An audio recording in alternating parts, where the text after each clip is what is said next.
My accountant said, "We needed your files for budget." I just tapped my phone and said, "Sent." 1 second later, the conference room door flew open and our lawyer ran in, face completely drained. "Stop talking, everyone. Stop talking. They're executing the asset seizure clause right now. My name's Patricia. I'm 52. I've worked at this tech company for 20 years. Not as some mascot or office mom, but as the person who built our entire financial compliance structure from scratch. But my boss, Derek, 28, thought I was just an outdated relic who didn't understand Excel. He once asked me what ledger integrity assurance meant. I told him it meant making sure people like him didn't sink a company by being stupid. It really started when he locked me out of my own files. The files I'd spent 2 decades documenting, updating, verifying. He leaned against my desk in that cheap suit that always looked one size too confident and said, "We needed your files for budget. Presentation stuff. Emma is consolidating everything." His assistant Emma once asked me if depreciation was a type of gym membership. I just nodded and walked back to my cubicle. Here's what Derek didn't know. Back in 2019, when we signed a partnership contract with our biggest software vendor, I had helped draft a clause, 14D. It was buried so deep even our lawyers said, "This is nuclear." But Derek's predecessor signed it anyway. The clause stated that if our company ever misrepresented financial assets to partners, those partners could immediately seize control of every asset tied to the misrepresentation. Every contract, every vendor agreement, every projected dollar we claimed we had. For weeks, I watched Derek alter reports. He turned a 14-day payment delay into a 30-day flex period that magically inflated our available budget by $2.3 million.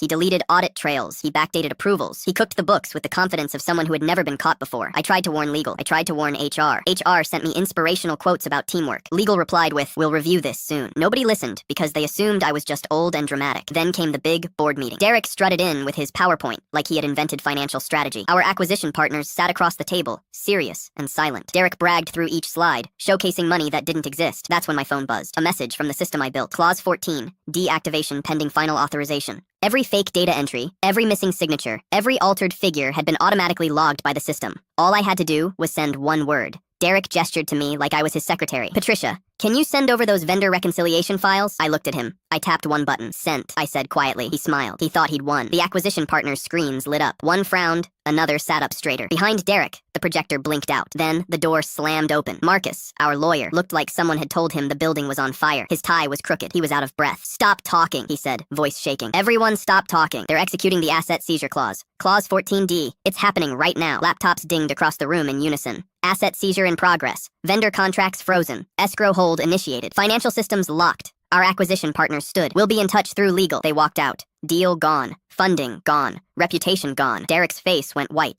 What did you? I buttoned my coat. I reminded the system what you signed. You forgot who wrote the rules. His bonus was suspended. His fraudulent budget was exposed. And me? I walked out into the rain. 20 years of patience, of people assuming I was invisible, of being dismissed, underestimated, talked over, and all it took was one tap.